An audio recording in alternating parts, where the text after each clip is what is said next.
5h05 em Porto Alegre. Estamos de volta com o Pampa na Tarde aqui na Tribuna Livre do Rio Grande. Programa Pampa na Tarde, em nome de Reatores e Lâmpadas Eletrônicas Osram. Respeito ao meio ambiente, ao seu bolso e a você. Olha, eu tô procurando aqui. A gente vai ter aqui em Porto Alegre dia 21 de maio é hoje. Então está acontecendo o Fórum Nacional dos Precatórios. Daqui a pouco, 7 da noite, encontro lá na Assembleia Legislativa. Fórum terá o apoio da OAB, da Associação Nacional dos Servidores Públicos, além da Assembleia Legislativa, da FESERG e de sindicatos que representam os servidores públicos do Estado. O Fórum Nacional dos Precatórios terá a participação de lideranças de vários segmentos do país e autoridades federais. E o Fórum Nacional dos Precatórios tem por objetivo, claro, discutir a atual situação dos precatórios. Acontece hoje às 7 da noite na Assembleia Legislativa e amanhã no Hotel Embaixador. E está na ponta da linha comigo, acredito que, se não o maior, um dos maiores especialistas brasileiros em precatórios. E o homem que tem o toque de indignação necessário para se tratar desse tema, porque é um tema não, ele é mais que polêmico, ele é um tema triste, porque demonstra a falência da responsabilidade do Estado para com a cidadania. Doutor Nelson Lacerda, boa tarde. Boa tarde, Vitorino. É um prazer falar com vocês e seus ouvintes sobre um tema, como você disse, triste, chamado precatório, que já estão chamando até de pregatório, para ficar um pouco mais alegre. Pois é. Pregatório porque eles botam no prego na conta, né? É verdade. É triste, né, doutor? Porque eu não sei se eu me fiz entender de forma clara aos nossos ouvintes. Quando eu falo no desrespeito do Estado para com o cidadão, eu quero ir mais longe. Eu falo no desrespeito do Estado para com a própria lei e com o Estado democrático de direito, que é o que o sustenta, o que o mantém. Concorda comigo, doutor Nelson? Concordo plenamente. Acontece que o Estado foi criado para criar ordem. Nós temos a bandeira escrito ordem e progresso. A ordem só existe se as leis forem cumpridas. Na antiguidade não havia lei. Não havia lei e as coisas eram pela força, né? Então a vida era um caos, não havia ordem.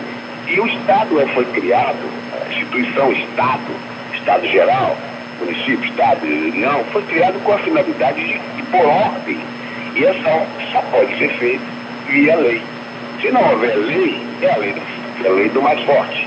Então o Estado tem que ser exemplo de moralidade, de cumprimento de lei, porque ela tem que fazer o cidadão cumprir a lei, o cidadão se manter na íntegra, o cidadão não abusar do outro, né, para que se tenha ordem e progresso, como diz a bandeira brasileira.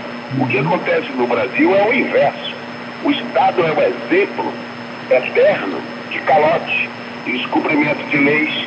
O Estado não cumpre com seus próprios servidores públicos, ele não cumpre com seus fornecedores, eles contratam e não pagam, eles não cumprem com o pobre diabo que eu falo aí no sentido de que virou vítima dele, que desapropriam uma casa e de repente fica no meio da rua, ele desapropria e a pessoa perde tudo, destrói uma família. E aquela pessoa dali em diante não recebe nada, vai para a justiça, vai discutir 20 anos, esses 20 anos ela faz o que com a família? Vai morar no meio da rua, espalha os filhos. Eu tenho casos de clientes que espalharam os filhos para morar cada um com o irmão ou primo, pessoas que se suicidam, porque quando chegam a um ponto desse e percebe que o próprio Estado não cumpre a lei, não tem moralidade pública. E isso ocorre no país em todas as instâncias do poder público, municipal, estadual e federal. Agora, doutor Nelson, eu queria levantar uma questão aqui com o senhor em relação exatamente a esses precatórios.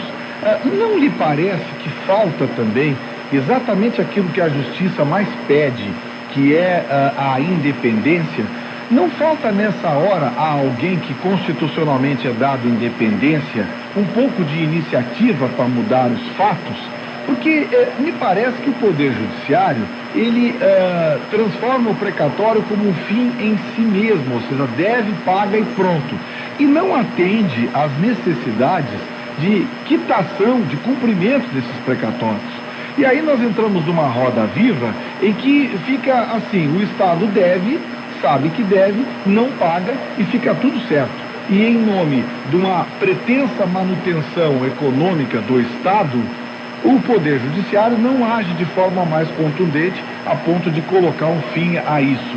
Não me parece que algumas peças dessa engrenagem estão perdendo os dentes e patinando, doutor? Sim, isso ocorre há muito tempo, ou seja, há uma benevolência, há uma benevolência há anos, há uma benevolência do Judiciário com a eterna desculpa do Estado de falta de verba. E nós sabemos que, na verdade, os governantes utilizam a verba pública com má versação, ou seja, ele utiliza a verba pública naquilo que interessa a ele e a seu time, né? Então o Judiciário vem prorrogando uma série de atos que estão previstos em lei. Pra você ter uma ideia, o precatório é uma ordem de pagamento judicial que está na Constituição Federal. Depois de você lutar, depois de você ter o Estado ter violado a lei contra você ter sido vítima do Estado, você entra com ação judicial, eles discutem em todas as instâncias, passam-se 10, 15 anos até você ter o direito garantido, transitado e julgado. Aí, nesse momento, quando não há mais nenhum tipo de defesa, você recebe um precatório. E aí, bom, agora eu vou receber. Naquele momento começa uma outra via crucis que o Estado não paga. Não paga, e a lei diz que deveria pagar o precatório no ano seguinte, após a inscrição no Tribunal de Justiça.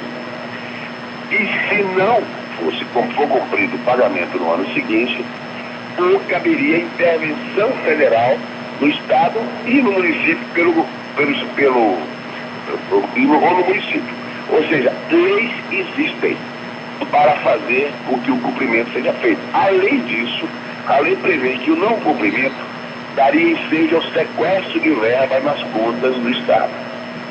O que ocorre? O que ocorre é que, se pede intervenção federal, o STF diz que não é culpa do gestor, é falta de verba. E nós não conseguimos intervenção nos estados.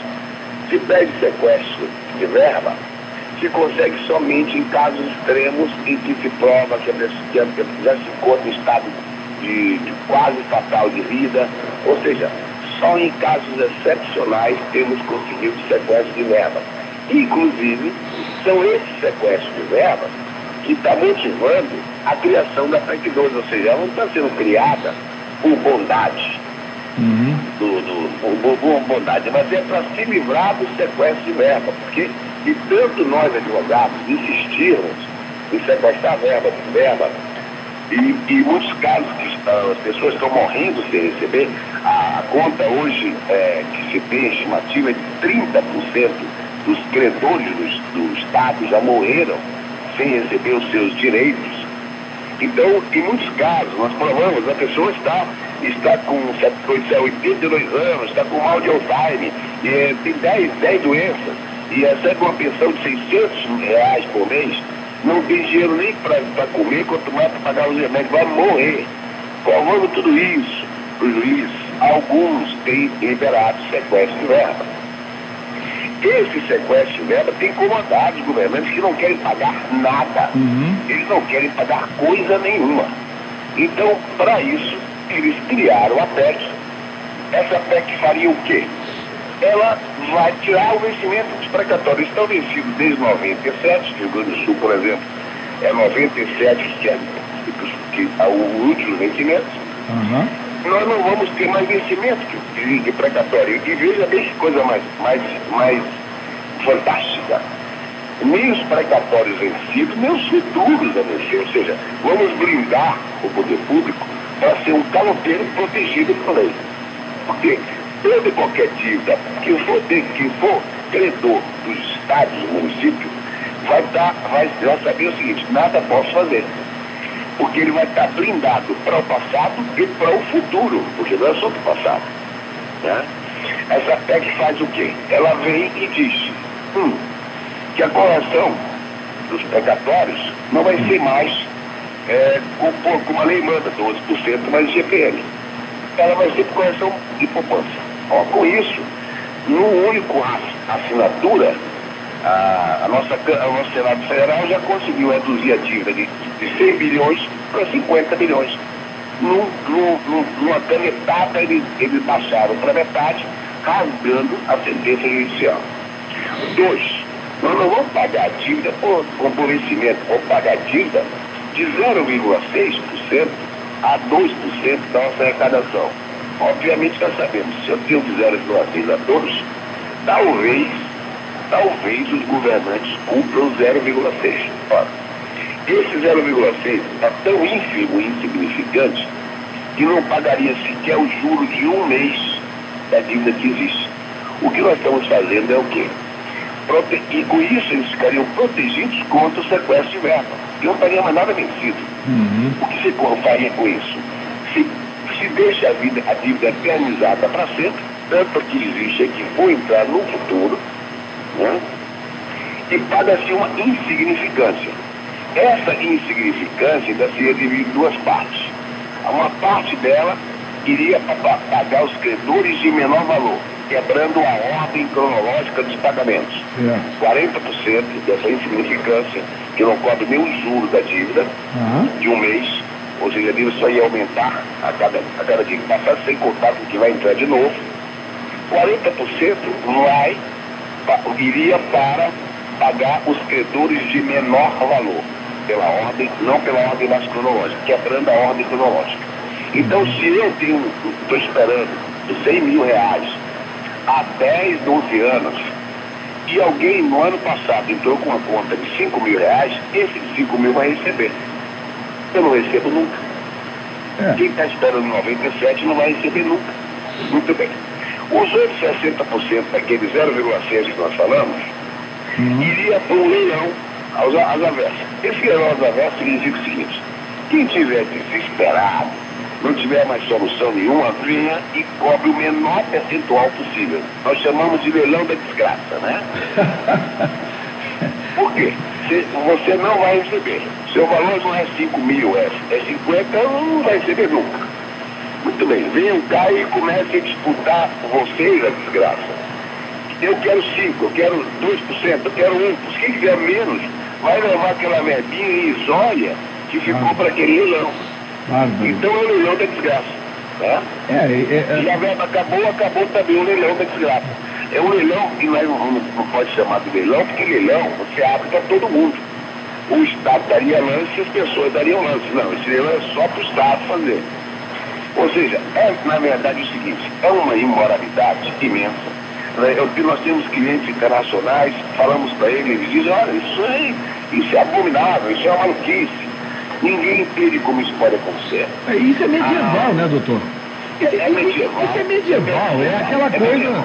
É aquela coisa do sujeito que, sabe, o camponês entregando saco de arroz por meia dúzia de mil-réis. Na verdade é medieval, e os cavaleiros, em vez de levar só os ovos, levam os ovos, mas leva a galinha também, né? Pois é. E ainda reclama que não tem água para fazer a canja. Exatamente. Então o que acontece? Isso é de uma inconstitucionalidade imensa, é uma interferência do legislativo que foi pressionado pelo executivo, quem deve é o executivo. O executivo pressionou o legislativo, fez essa barbárie no cair da noite, que foi tudo feito à noite. Estávamos todos discutindo e conversando com a dona Cátia Abreu, que era relatora, e com os senadores, e eles dizendo que eles iam ouvir todo mundo e haver um consenso, uma conversa muito grande sobre isso, e no cair da noite, de repente, foi votado. E votado essa barbárie. O que acontece? Se você olhar, esquecer o lado da pobre vítima, agora, que não vai receber nunca e eternizou a dívida, e olhar o que foi feito. Foi feito o quê? O poder legislativo se deslegitimou como poder da democracia interferindo nas sentenças judiciais, desqualificando também o Poder Judiciário. Nós não temos mais um Estado de Direito. Nós temos um Poder Executivo extremamente poderoso e blindado, protegido de todos, que cobra impostos com a violência terrível e com a velocidade muito grande, joga todas as suas vidas no judiciário, que hoje tem 80% do seu trabalho para discutir quem tem a receber do Estado, e desqualifica o legislativo ao entrar no judiciário e se desqualificou junto. Nós perdemos aquilo que é chamado de democracia, que é a divisão em 3 poderes: executivo, legislativo e judiciário. Por que foi criada a democracia com 3 poderes? Porque antes só havia ditadura. A democracia no mundo tem 100 anos. No Brasil começou em 88. Nós temos 21 anos de começo de democracia. De estruturar a ditadura e começar uma democracia. Temos avançado e temos tido retrocesso. Essa PEC é um retrocesso sem tamanho. E não é uma coisa, é só do servidor público, não, é do povo. Todo mundo que tiver um crédito, fornecedores, pessoa que for tutelada pelo carro da polícia, todo mundo que tiver um crédito contra o Estado, já sabe que não adianta nem discutir, porque não vai receber se isso passar. Além disso, a democracia foi violada. A democracia foi modificada e destruída. Se nós deixarmos essa PEC passar, nós vamos estar enfrentando um novo Estado de Direito, que não é mais democracia. Ou seja, vamos estar, em nome de um problema de uma dívida que eles não cumprem há anos, que eles chamam de governabilidade, perdendo a nossa liberdade. Ou seja, a coisa é muito mais grave do que uma dívida. Nós estamos discutindo agora se nós temos democracia ou não temos democracia. Vamos agora, eu preciso de governabilidade, então eu vou tirar de vocês a liberdade e o Estado de Direito durante séculos e séculos.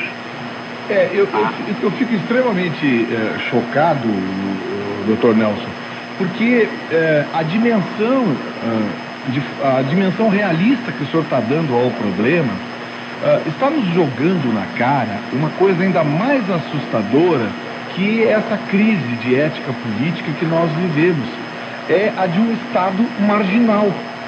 Porque um Estado que não cumpre a lei e agora se dá o luxo, inclusive, de manipulá-la para que ele possa, também dentro da lei, agir de forma que contrarie os princípios éticos da sociedade, respeito à propriedade, respeito à dignidade e os próprios conceitos de responsabilidade civil, está nos colocando uma realidade assustadora de que o maior inimigo do cidadão hoje não é nem a violência, não é a fome, não é a febre suína, não é, enfim, é o próprio Estado.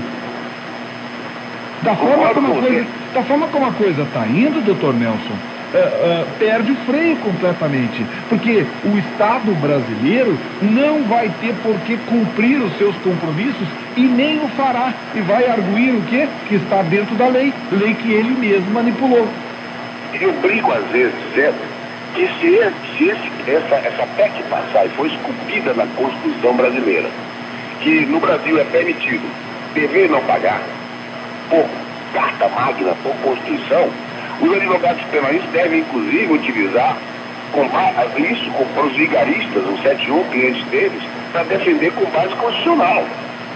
Mas tem a defesa constitucional. Então, a coisa é muito grave, porque vai colocar o Estado numa situação, de novo, de autoritarismo que nós tivemos há muito tempo atrás. Só que agora não é mais com a força. É baseado em lei, porque hoje não dá mais para usar a força. Como a força, o mundo moderno, com a globalização e a informática, não dá mais para tiranizar as pessoas via força. Então, o que é que se faz no populismo? Se começa a tentar manipular a lei para cometer abuso de poder tributar, calote.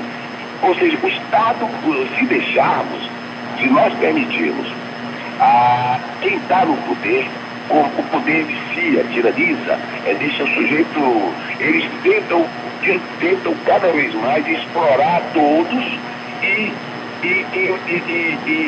voltar de todo o poder sob controle.